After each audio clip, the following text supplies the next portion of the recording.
જય શ્રી કૃષ્ણ મિત્રો, શું તમે જાણો છો એક એવું વ્રત જે મહાપાપોને પણ નાશ કરી શકે છે?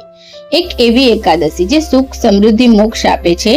આ છે પવિત્ર મોહિની એકાદશી. આજે જાણીએ તેની ચમત્કારિક કથા. અંત સુધી જરૂર જોતા રહે, કારણ કે અંતમાં એક ખાસ ઉપાય પણ છે. ચલો મોહિની એકાદશી કેમ કહેવાય છે જાણીએ.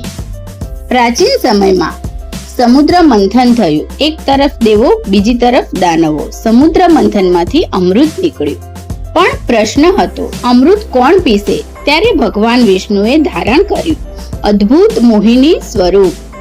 એટલું દિવ્ય સ્વરૂપ કે દાનવો મોહિત થઈ ગયા. મોહિનીએ ચાલાકીથી દેવોને અમૃત પીવડાવ્યું અને અધર્મ પર ધર્મનો વિજય થયો. આ ઘટના પરથી આ એકાદશીનું નામ પડ્યું મોહિની એકાદશી. એક શહેરમાં દુષ્ટ બુદ્ધિ નામનો માણસ રહેતો. તે ચોરી, પાપ, દુષ્કર્મોમાં ડૂબેલો હતો.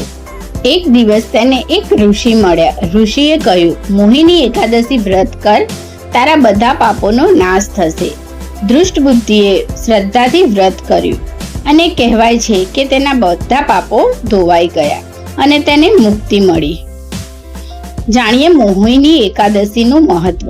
આ વ્રત કરવાથી પાપોનો નાશ થાય છે, ઘરમાં સુખ સમૃદ્ધિ આવે છે, ધનની વૃદ્ધિ થાય છે, દુઃખોનો અંત આવે છે. ભગવાન વિષ્ણુની કૃપા હંમેશા તમારા ઘર ઉપર બની રહે છે. માન્યતા છે કે આ વ્રત 100 યજ્ઞ કરતાં પણ વધુ પુણ્ય આપે છે.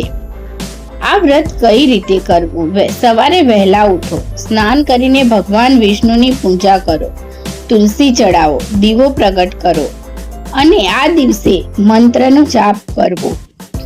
કયું મંત્ર બોલવું? તો ઓમ નમો ભગવતે વાસુદેવાય મંત્રનો જાપ કરવો. ફળાહાર અથવા ઉપવાસ રાખો અને રાત્રે ભગવાનનું સ્મરણ કરો.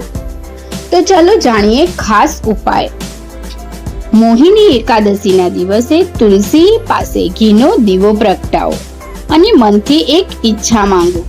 કહેવાય છે કે ભગવાન વિષ્ણુ જરૂર આ ઈચ્છાને પૂર્ણ કરે છે. આ દિવસે ભગવાન વિષ્ણુ તમારી હરેક મનોકામના પૂર્ણ કરે છે. તો મિત્રો, આ માહિતી મોહિની એકાદશીની ચમત્કારિક કથા હતી. જો વિડીયો ગમ્યો હોય તો વિડીયોને લાઈક કરો અને વધુને વધુ શેર કરો અને કમેન્ટમાં લખો જય શ્રી વિષ્ણુ. ધન્યવાદ.